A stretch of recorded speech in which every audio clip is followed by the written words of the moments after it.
Welcome to the Synced Up podcast, where we discuss tech, digital media, and all things business.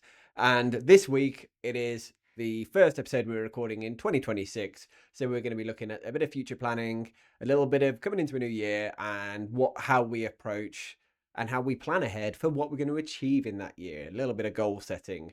So on that note, let's get into it. So it's a new year, and we're all started back in business. And I could just go straight into asking Josh what he's been up to the last couple of weeks. I think we will both get into. It's been a few weeks since we recorded an episode of the podcast, but let's have a little rewind of the Christmas period. Not necessarily just this week, but what have we been up to for the last couple of weeks? And yeah, Josh, remind us who you are and what you do. It's been a while. Listeners might have forgot. Yeah, potentially. I don't know if I remember. So I'm Josh, and I run a media company called Middlebrook Productions. Yeah, and so the last thing we talked about in podcast was High Rocks. Yeah, That's literally the last episode we did. So what have we really done since we discussed the finish of High Rocks, which feels like months ago? yeah. It's been a bit of it was quite a hectic end to the year for us. There was a lot of projects that sort of everyone wanted wrapped up for Christmas, which is often an intentional pun wrapped up. Wow. I'm just, it's just built in. He is hot on it today, guys. This is 2026. Watch out. So yeah, a lot of people who want content ready to promote over Christmas, or early this year, and they obviously want it ready to go, ready to launch first week of January. So a lot of our projects were to be finished on that last week before Christmas. So there was we technically finished, it was that Friday, I can't remember the exact dates, but was it the 19th? Might have been the 19th, because there was some people did work the following week, a couple of days, and I actually ended up having to, because we had a few edits that just needed to be finished up, and they needed them for the first day back. I hope they used them on the first day back, because I didn't really want to be in on those days, but you achieved it. You did it. Yeah, got through that. So, and now we're into Jan. It goes quite quiet for us. So this is the time for tidying up, sorting out systems, speaking to clients we haven't spoken to for ages. So that's it from me. Well, when I got here, Tish, who works with Josh, was still here, and we'd kind of we were just talking about what we were going to talk about today, and I'd kind of said that it turns out that we're the opposite in that respect, whereas for December in IT, generally it goes quite quiet. Less people are in the office, less people are working, therefore less people are calling in for problems, and people aren't really like making any life-changing decisions from a technical or a setup standpoint in December.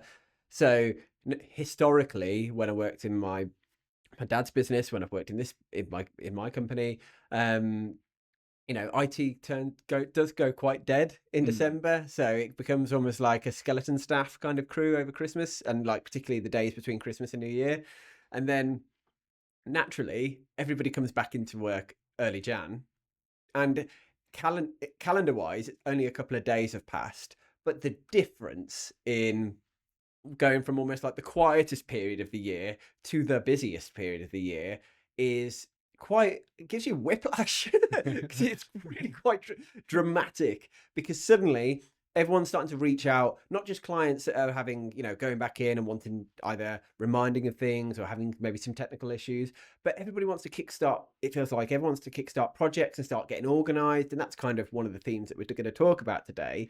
But obviously people are coming in ready to work, ready to kickstart the business again. And off the back of that, suddenly loads of conversations, like my inbox is filled with people that are either starting conversations, continuing conversations, meetings are being booked. So it feels very active, and it is quite jarring going from very quiet to very active in the period of maybe a couple of working days. It's quite interesting, because so what I get is like, it's like when you hit any deadline, it's this really big like build up and the extremes, and then it's like, I can relax. Whereas for you, it's the complete opposite. It's like coming back from holiday. Yeah. You're like, I'm really chilled, and I'm straight back into it now.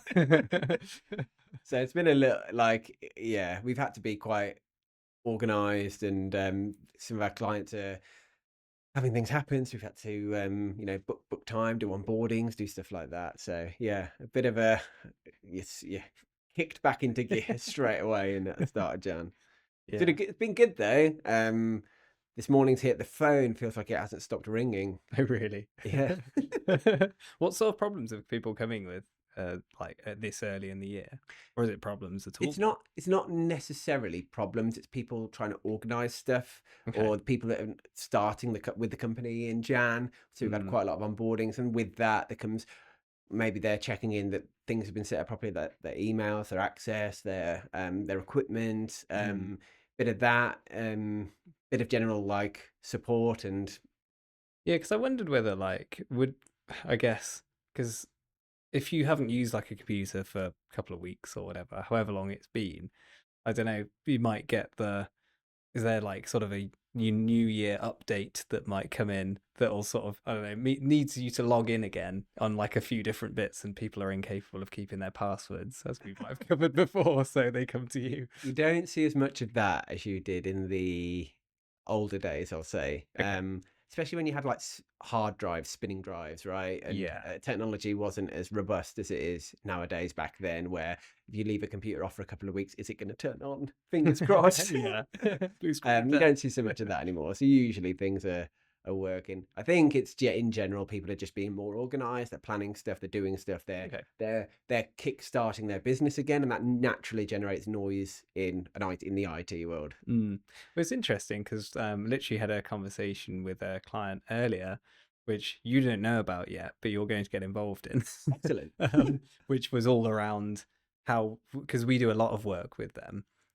We're talking about how we can connect our like Synology NAS drives and have like a shared space between them, which we'd done before in the past, but because of various different settings, you have to keep setting it up. And Yeah. because we don't use it that often, it's like every time we come to use it, it needs setting up again. So we stopped using it. Yeah. So yeah, we had a conversation. We were like, oh, we know just the guy who we need to speak When to. did you have that conversation out of interest? It was about 2 hours ago. See, new year, new ideas, new things getting set up. Yeah, exactly. Point proven.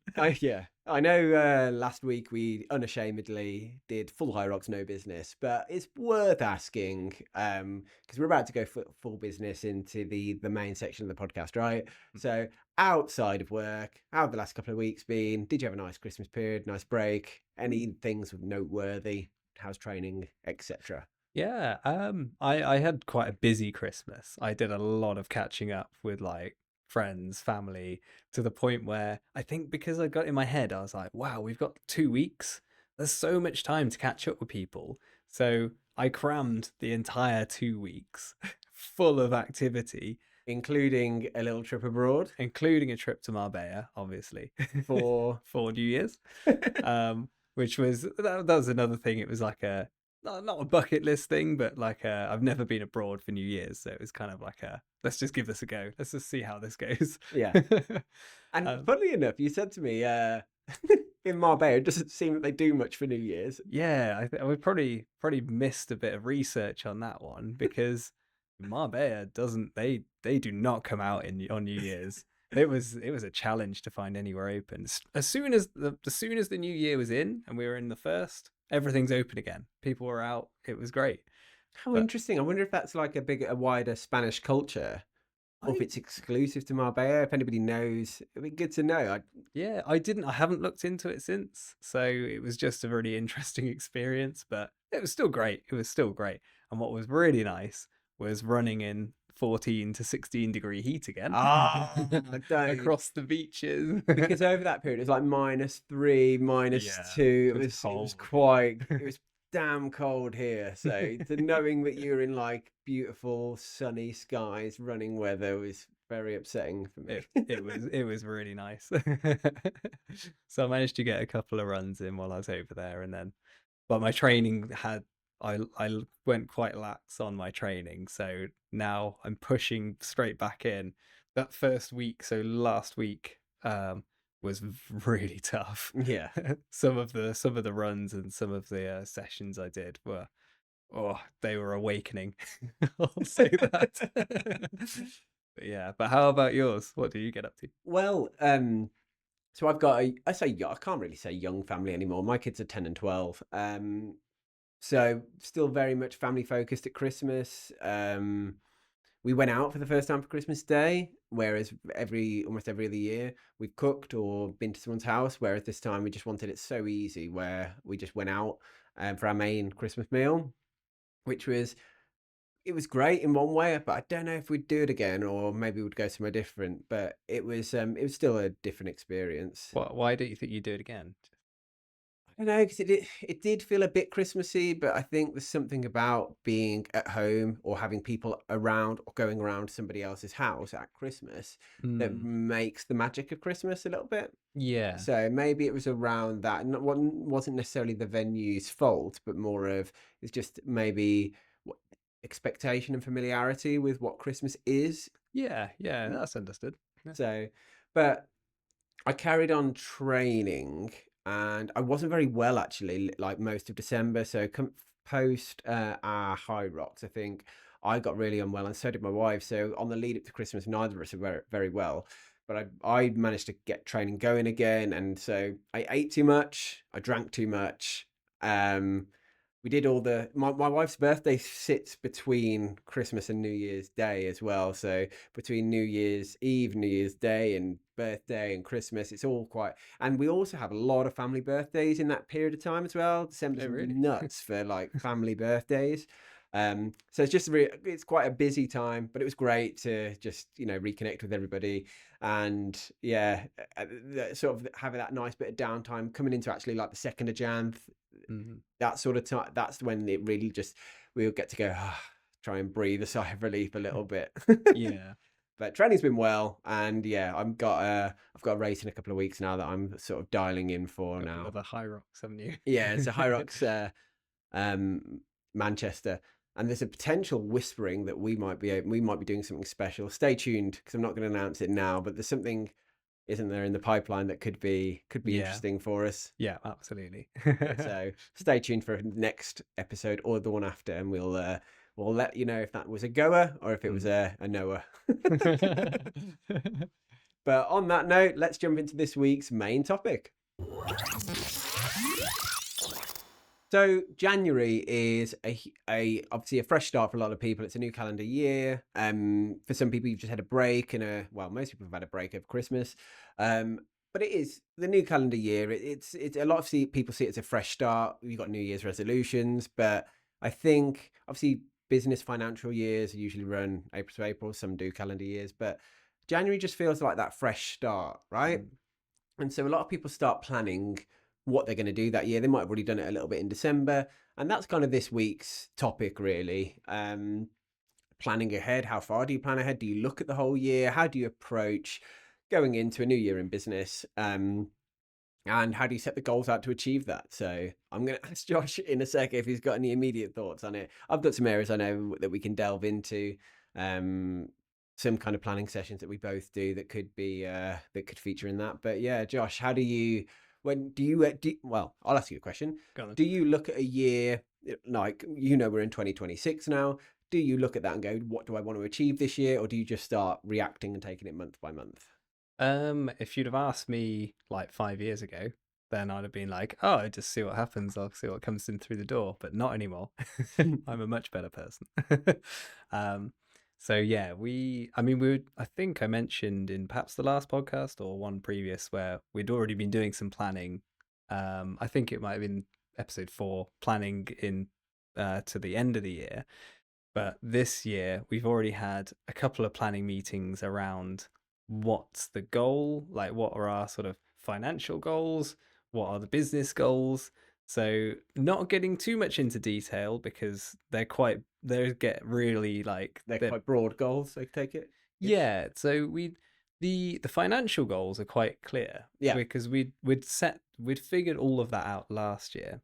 So I'm assuming, are they either turnover or profit based, or yeah, something like that? They're going to. I'd imagine a financial turnover. goal is okay. So turnover, yeah, fair enough. Yeah. So we knew what goals we had last year, and so we more or less took last year and went, right, what can we do this year based on how the world is now? What are we trying to achieve? What are our targets? And that was actually quite straightforward. We just picked out the numbers, chucked some new numbers on the board, and we're like, right, we got to hit that. Yeah. How do we do that? And suddenly, it gets your mind working in a way of, right, like January's hard because, well, you do conversations, you have all the conversations in like November, December, but it does take a bit of time for us to get traction on new projects. So anything that hasn't come in now gets very hard to get something in before the end of January to hit that target. We're still pushing for it, but it makes you push harder. It makes you push and really think about, okay, what sort of jobs do people want around this time of year? Instead of if you don't have those targets, you just go, oh well, January is always really quiet, so I won't worry about it. I'll think about February, March, and so it stops me definitely from going, oh, it's just a hard time of year. I'll just ignore it and I'll think about the easier times of year to get projects in. Instead, I'm like, no, this is a hard time of year, so I just have to try even harder to get work in. So, of your goals that you've kind of set, you don't need to say specifically what they are, what the financial target is, or stuff like Mm. that. But can you give us an idea of what kind of things you've considered? Like for 2026, you did mention there's a financial goal, Mhm. presumably a turnover for the year, right? Are Yeah. there any other things that you've considered, like operationally or in other areas of the business? Or I mean, the simplest one, and it should be, I feel like it's quite an obvious one for most companies to do because everyone's talking about inflation at the moment. Everything's going up in price. So don't be the last business to yeah, raise your prices. You want to be one of the earlier businesses to raise your prices because then you stay ahead of inflation instead of getting dragged behind. So naturally, we review it every year. We just do a fresh review on our pricing and go, right, what do we want to charge this year based on, how much better are we from last year, plus also inflation, plus also costs of things, and so it's all calculated. But so the first thing is adjusting pricing and making sure we're sort of happy with how that works. is it anything around like? Well, obviously you've just said you got your financial goal, you got your price review. Have you Mm. got anything in terms of like new clients, marketing? And have you looked at any of those areas as a potential goal setting, or is it because it sounds like a lot around finance? Or is there any other members of the team that you're going to bring in if certain things are achieved, or changes in the office, or new services that you might want to look at bringing in? Have any of those come up, or is it mainly around the finance for your side? There's also so we I always have a look at services as like what is popular right now, and I'm always watching the changes with like AI and how that's shifting what people are using and how they're using it. But I haven't seen anything that I've thought, right, we need to add that as a service. So leaving service aside, um, in terms of customers. So obviously the natural thing to do is go through the CRM and go, right, where who haven't we spoken to in a Where while? is there opportunity? Yeah, Yeah. and really, so for me, it's looking at even conversations that I haven't or I had with people like years ago and that didn't necessarily go anywhere, or whether that was just because we got busy and I didn't sort of thought, oh, you know what, I don't have time to be sort of chasing these people. I Yeah. don't have time to be chasing and finding work in these areas. We just need to get what we're doing done. So a lot of it is just looking through, especially existing clients, because a lot of the time it's not people don't they don't try and forget you. Yeah. you just slip out of the back of their mind because life gets busy. You're focusing on the next thing, so I don't know, perhaps perhaps something you had done, some work you had done years and years ago by a subcontractor. It's not like you actively tried to forget them. They haven't spoken to you for a while, so they just drop out of your mind. So it's just reminding people that you're there. You don't, I don't go in being like, give us work. It's just like, no, how are you doing? Let's just Well, have a chat. that falls definitely into the marketing strategy, or where do you put your time? Because it is opportunity hunt, looking for opportunity in a way of reminding people that you exist, that you're on the planet, that you've done potentially work for them before. But it is a good area of focus, because when you're looking ahead for a year, as a business, there's a few areas you might want to. You may naturally think this is what I want to look at, and some of it will be financially based, like we want to make more money, or we want to increase our turnover, we want to, or we want to probably maybe a better one than just a blind turnover increase profit, because that can be a double-edged sort of approach where you increasing profit might be increasing turnover, but it also might be optimizing your overheads or reducing overheads or just working more efficiently. So there's the whole like finance spectrum. You've also probably got some ambition to grow the business, in terms of maybe new clients, maybe re-looking, and it's a good time of year to look at your offering. Where do you sit in the market? What services do you offer? At what price should those services be, which is one of the ones you're looking at. But and what's your go-to-market strategy? How are you going to, bring on new clients, find new work, maybe in existing clients or even in the new business world? What's going to be your approach? And I think a lot of it comes down to, where am I going to put my time? Where am I going to put my effort? Where am I going to put my attention? Because do I go heavily on LinkedIn? Do I start up a podcast? Do I make our website become a place that people want to go to for whatever reason to look at offers, deals, or services? Do I put more emphasis on attending events and be getting known in certain circles? Or do I want to make some key relationships that are going to potentially benefit both businesses in that relationship, which the whole idea of referral marketing, right? It's like, where do you put your effort? And every business will have different tried and tested methods that have worked historically in the past. Do I just stick 10 grand a month on Google Ads and just watch the leads come in, but I'm spending 10 grand a month on Google Ads? Do you see what I mean? Which might be more a short-term feel. And again, it will depend on if you're offering a product or a service and how easy it is to buy and, churn business that way. So there's all these things that will matter based on your business model. And I think ultimately, looking forward in a new year, a lot of people are going to be looking at, well, where am I going to put my time and effort, and what? And for myself, a lot of that thought comes in actually in sort of November, in December, where it does quieten down a little bit for us. And it's like, well, what do I want to achieve next year? And a goal is just a goal. Like, it could be something that you've just plucked completely out of the air. It could be an idea that you've randomly had. It could be metrics based, because I know that I want to, and I think one thing I've learned, because we both do 90-day planning sessions, which really do help me at least. And you said it's quite beneficial for yourself as well, to stay focused on what you're doing on the upcoming quarter and looking back at the previous quarter. But a good place to start is in a year, in 12 months, or in 3 years, or in 5 years. Where are you moving towards?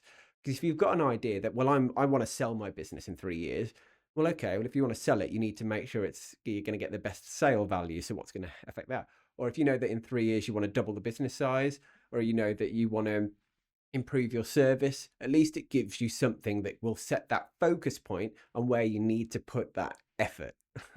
Right? Okay. So I've got a couple of 12-month goals for 2026 that I'm looking at.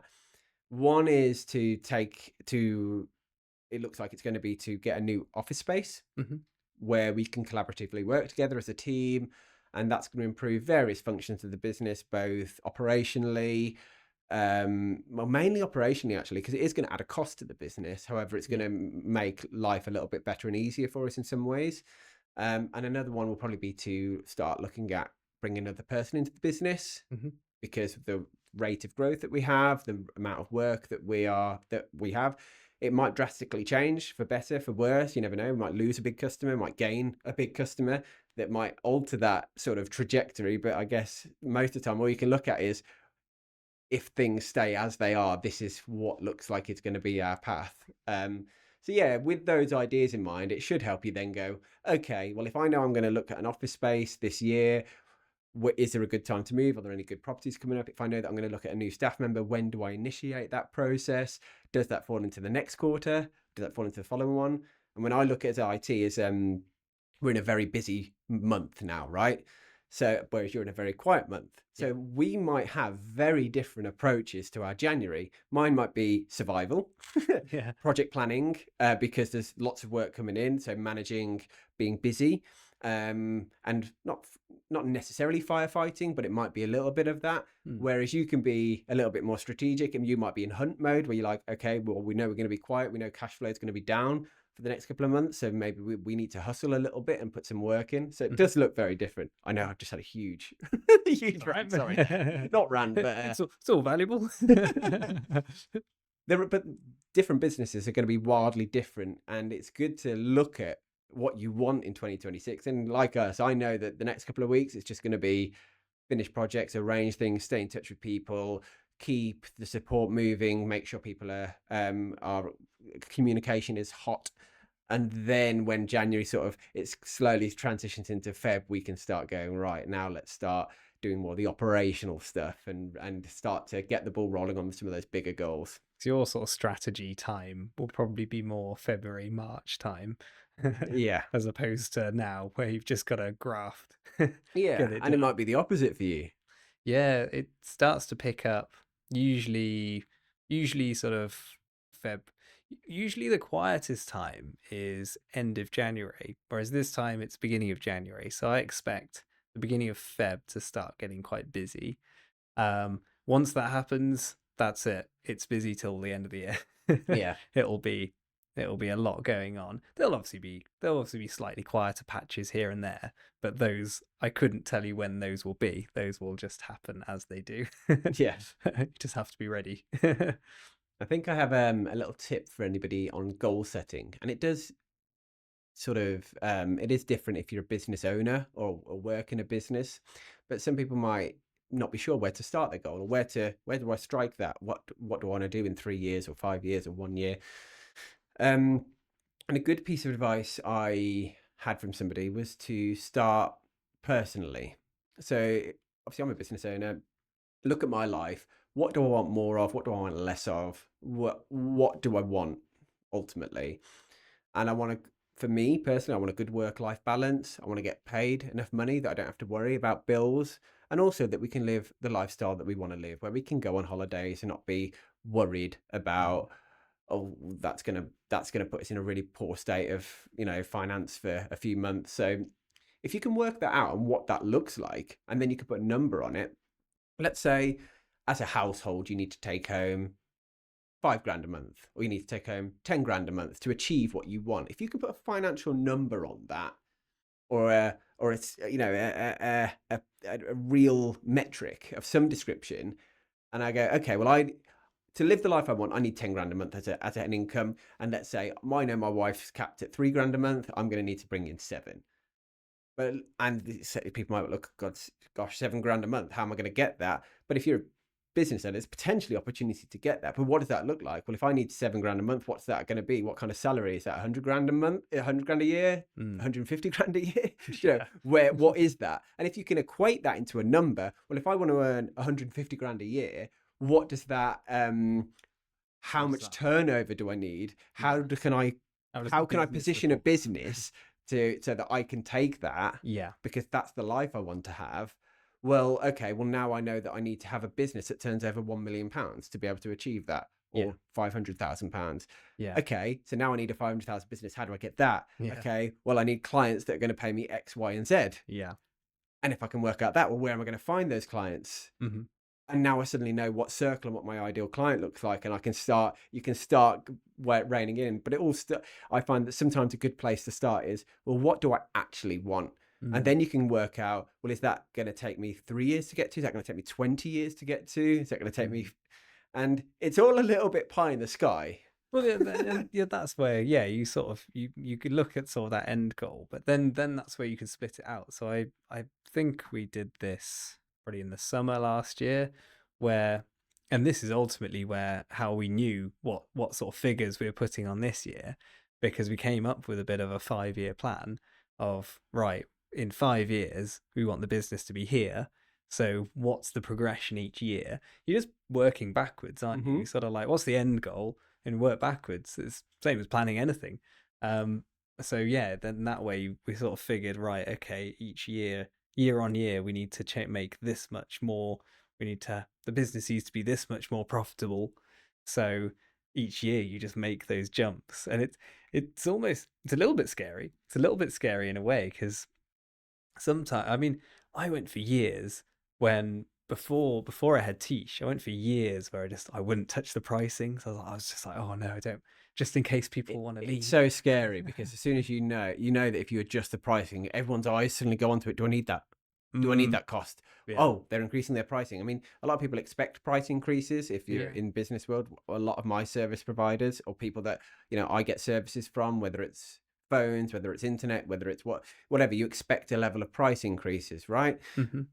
But it's so scary to do it yourself because you're like, oh, people are going to think that I'm taking the mick, or they're going to go, oh, I don't need that service anymore. I'm going to cancel it, or they're going to panic and that you're going to lose X%, and you might, but it's the balance really. So because we did the exercise last year where we upped pricing, and you measure it, you look at it, and you go, right, based on the new pricing in sort of a worst case scenario, how much loss of work can we deal with to stay at the same level?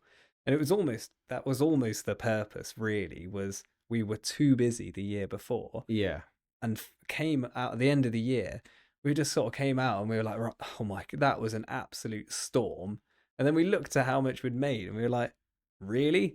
Is that it? We put all of that effort in and that's all we got. That's a sign that there's something not working. Yeah. Whether you've got huge operational leaks, or like financial leaks, like you suddenly realize your heating bill's gone to 10 grand a month, or it means there's something not right in the product offering, right? Yeah, it's pricing. It was just pricing and sort of the balance of pricing across the services. And so you figure it out, and then you have to commit. That's the hard bit, because you figure it all out and you go, yeah, that sounds great. Then you've got to sit in the meetings and tell people that you're putting their price up. Are you sure you can't just hide behind an email, Josh? I just do this. I put Tish in front of me. And yeah. I guess it depends on the value of the increase and how drastically things are changing, right? But the whole point is you have the conversation with people. And I'd like to think that our clients, if they weren't happy, you chat it through and find the happy medium in between. It might not be the same. Some businesses might have really ruthless clients and they might be like, no. And the fact that you've brought it up has made me very angry and we're going to cut the service altogether. But do you want those clients? Those people do exist. They do exist. I know. But the other logic to that is, well, in my supply chain, of all the people that supply me services, right? I want everybody to be in a healthy business position. If I'm working with that person, whether it's an accountant, whether it's a phone service provider, I want them to be in a good financial position as a business. I want them to make good money on my contract. I want them to be, I'm not out there to try and find the cheapest arrangement. I just want everyone I work with to be a happy experience for both parties. Yeah. I have a client who they've got a really good attitude to sort of their providers. So they have a product. So they have I think there's a lot of like manufacturing involved. And the guy who set it up, he said, don't rush the people doing, working for you, your subcontractors. Don't rush them and don't put them under pressure, because when you put people under pressure, they rush things. They're not necessarily like intentionally. It's just like they want this now, so I better sort of get it done. So he always went by the mentality that you don't rush your subcontractors because you'll get better work out of them. So it is that sort of like, little bit of care to the people who are doing work for you, because you'll get better results at the end of it. So you look after them, and if they've got great businesses, then they're going to be able to provide better services for you. Well, I think it's a sort of, I wholeheartedly agree. And it goes, for me, it goes further than surround yourself with people you want to be with. Like that works in staff, that works with clients, works personally. Like, do you really want to spend your time working for people that you hate? or working with people you hate, or serving people that you hate. Yeah, It just sounds so like a true. miserable existence, right? Yeah. Whereas it can be, and I've seen that way of working before. Yeah. And I've also seen having great relationships with clients and everything feeling easy and nice, and somebody calls and you're happy to have that chat and conversation. It makes when you like deliver things to people, it makes you happy. You're like, oh, that's great, like they're really happy, we're really happy, and it just I don't say it takes all the stress away, but there's much less stress involved in those sorts of projects, right? Maybe that should be a 2026 goal for everybody. I'm not telling anyone how to run their business, but maybe look at your list and go, who do I not want to talk to ever again? And make that happen this year.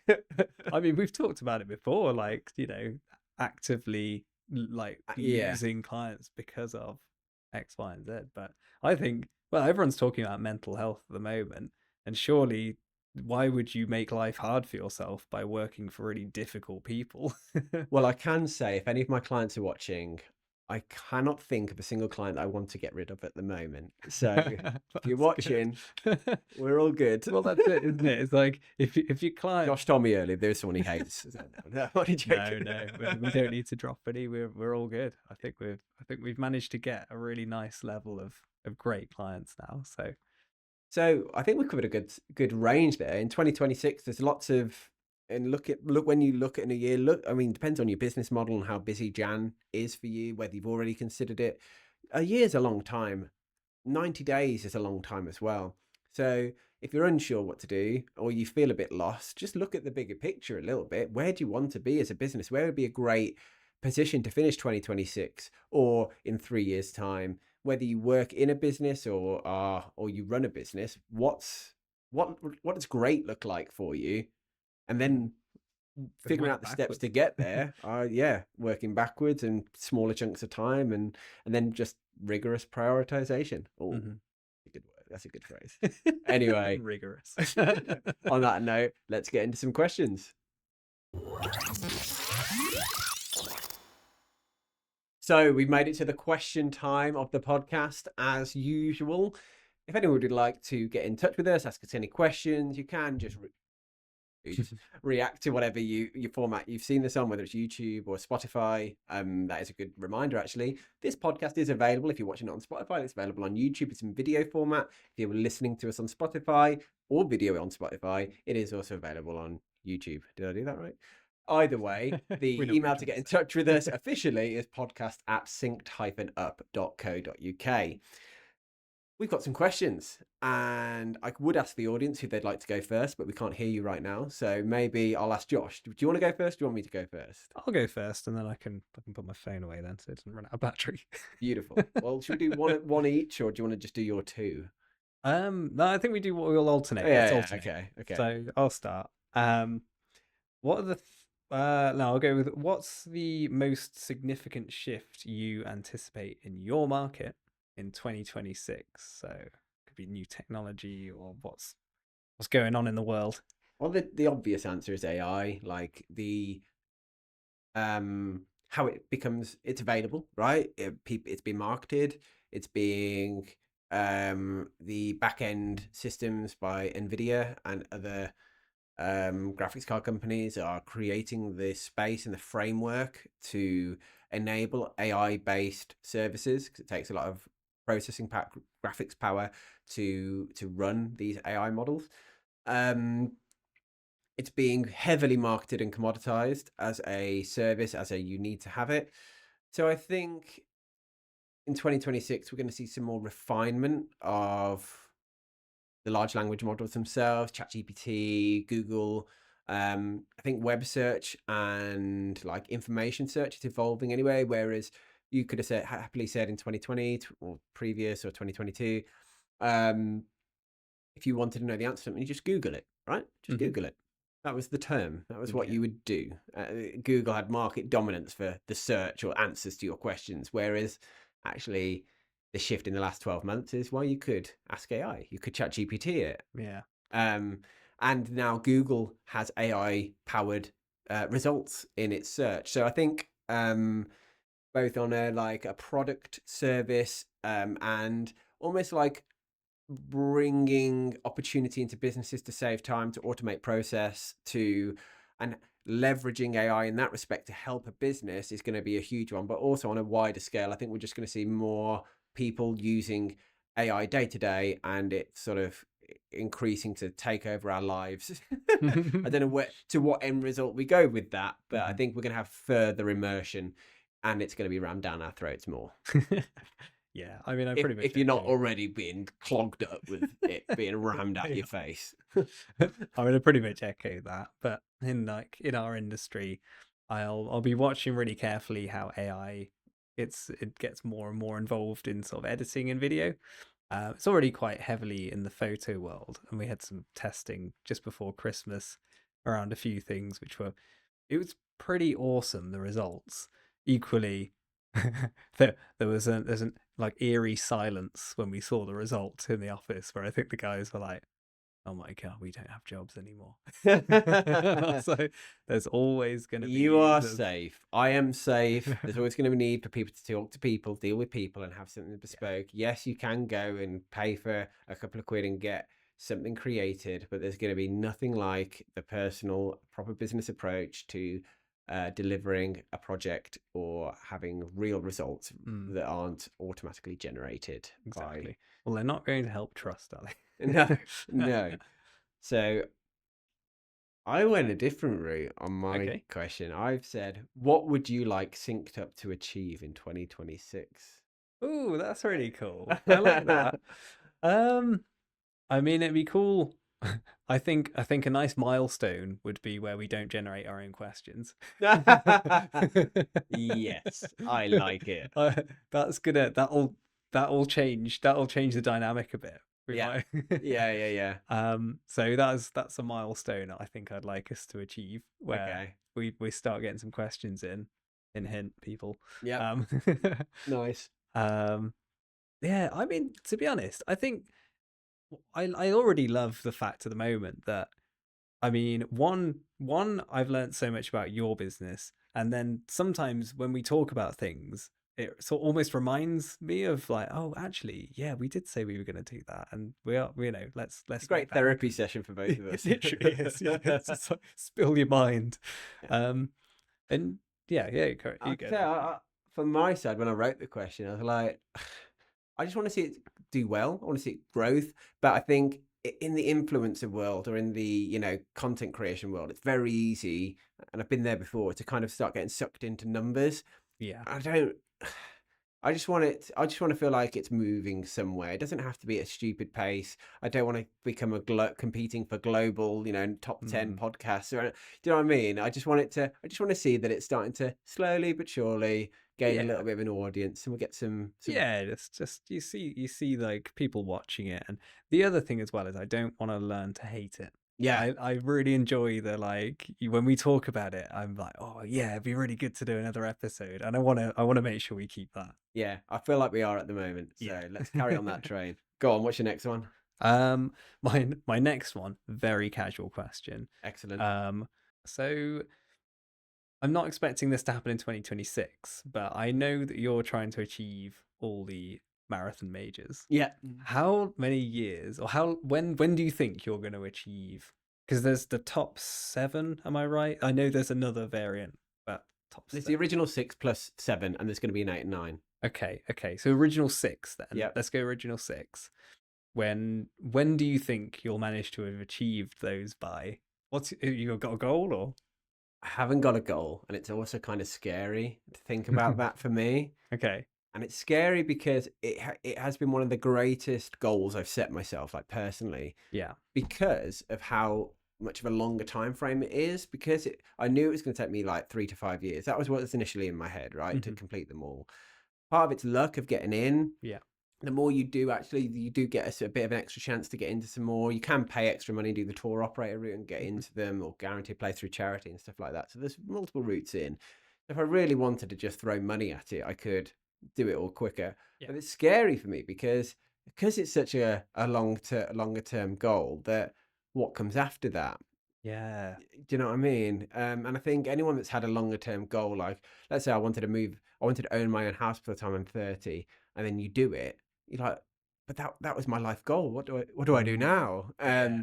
And yeah, so in one, I think I'll have it done 2028 or 2029. Okay, so you're sort of roughly what, one a year is that, I Yeah, guess? Yeah. roughly. I definitely want to do a marathon every year if I Yeah. can, maybe two, or maybe like a major and a non-major per year or something like that. But it's going to be in the luck, and I might run out of it at some point and Mm. have a year where I miss a major and have to just run a non-major marathon. But and there's also non-major marathons I want to do, like Valencia, and there's probably some others out there. So maybe I then figure out a way to set a bigger goal. But it's a great question, and it does scare me a little bit because it's such a cool, for me at least, a really cool goal. Because the obvious after the original six, the next one is the nine, right? Yeah, yeah, exactly. But then after the nine, what do I do? Yeah, And yeah.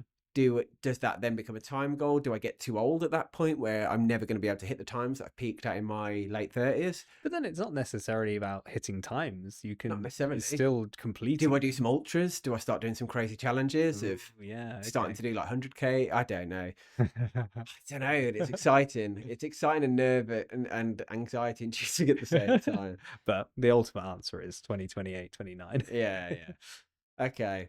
So I also went a bit more out, not out there, but random.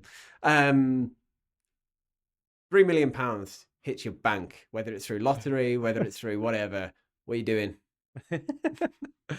Okay. Everyone's been asked this kind of question at some point in their life. Well, a portion of it, and it's really great because I know a few really, really great charities. One of which would tie in really nicely with something that we Yeah, can't. Well, I'm not going to announce. I'm not going to yeah, say what yeah, it yeah, yeah, is, yeah, yeah, but we both know what it is. yeah, Definitely some money would go there. yeah.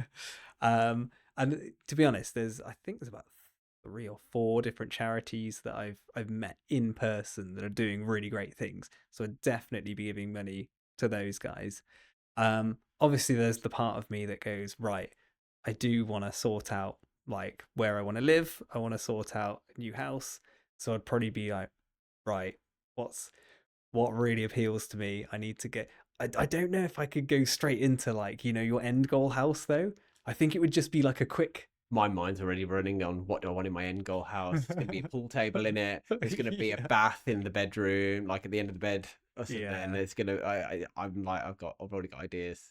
I think Go on. Anyway. yeah, yeah. No, so I think I'd panic. Like I wouldn't be able to immediately be like, this is exactly what I'd buy and where I'd buy it. I'd be like, oh no, I just need to get something really cool for now. Maybe just rent somewhere, like some random like penthouse place, like somewhere just to sort of like live a little crazy for a bit. Um, Car's always an obvious one. I'd love What? to Go have on. What something. car would you get? You know that you know how Um, much you've received, how much is going to a car, and what's it going to be. Um, thing is, 3 million quid isn't that can you can burn that quite quickly if you're not careful. So I've always loved Lamborghinis. So Oh, I you know what, the Gallardo Lamborghini is it's like the baseline like just bog standard one, but I actually really like it. And I did the the bog standard thank Lamborghini. God you were doing the marketing. The bog standard Lambo. Here's where you start. Yeah. But I remember driving one and like one of those little track days years ago, and I drove it against. I did 2 cars, and the other car I picked was a Nissan GTR, which people love the GTR. People like car. I'm probably gonna get absolutely slated after this if people watch this episode, because I hate the Nissan GTR. I found it just a fat, sluggish beast that had. It was obviously Again, full of. thank God you're not doing the marketing for Nissan. Yeah, Nissan just The stick fat to other sluggish cars. beast. It was like it felt heavy. It felt like it had a lot of power, but it felt like I was just like, oh god, like every corner was loads of effort. Whereas the Lamborghini was like, A toy. oh, it was like a go-kart, but like a fast go-kart. It was like, oh, okay, yeah, you put your foot down, you feel it.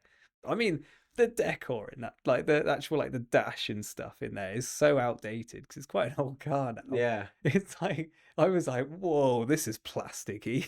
Oh, But wow. yeah, it's awful. It's awful. What? But you don't buy it for like I wouldn't buy No, it for you're not buying it for the mod cons, are you? Buying it No. for just raw energy and like play toy. Yeah, I've never really cared too much for luxury in cars. I wonder. No, I do. You do? I would have all the luxuries in the car. I want heated I everything. don't care. I don't I care. want hot or cold. I want Nah. I want to be massaged. I want it to drive for it itself. My current car is the first car I've had with heated seats, and I've only just come to start appreciating that. Like, What my what last planet are you from? my last car was an electric hybrid, and I learned very quickly that the best way to get keep your mileage up in winter is to not turn the heating on. So I had some mornings where I drove in coat, gloves, hood up, because I Where was am like, I right now? I know.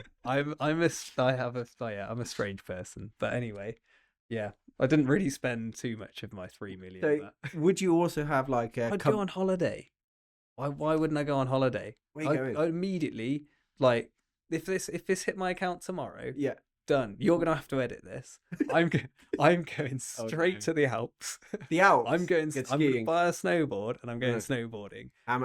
What's a good snowboard going to cost you? Probably like 500-600 quid. Like, Okay. I mean, you probably spend more, but You I going don't. first class? Yeah, we gotta try it all out. Go first class. And what's great is I've got some friends who are going snowboarding in February, so I could like just wait out there and then they can just join later on. So apologies to Josh's clients if he does get 3 million quid tomorrow. It's all going to be on Jack and Tish because Josh is going to the Alps and he's not coming back for a while. So my clients will be better off with Jack and T. They all know that. It will make no difference to the business. I think the crux of that question is always like, do you end up working or not? And do you carry on doing what you're doing? And it depends on how you feel about your work. Because I would become so lethargic if I didn't work. I like working. But I like working at like maybe not a 40-hour week or not a 60-hour week. Do you know what I mean? I like working with a good work-life balance. Yeah. So, if you just took the work away, I would be like, well, what am I doing now? I know I'd get really fit currently, but does that last forever? There's only so much working out you can do in a day anyway, so you're still gonna have like. Maybe it's a thing where if you didn't need the money, maybe you do go do some charity work or do something that gives back to the community, or just do what you've always wanted to do, right? Yeah. Some people might have that dream. Be interesting to see if anyone else wants to share their thoughts in chat or in message. But yeah, there we go. That's it for this week's episode. As you know, get in touch on podcast@sync-up.co.uk. We are back to weekly uploads. Apologies for the couple of weeks we were absent and for unashamedly doing a High Rocks recap last week. But business is on. Any topics are not defined yet, so if anyone wants to hear any specific topics on either of our industries or business in general, let us know. And on that note, we'll see you on the next one.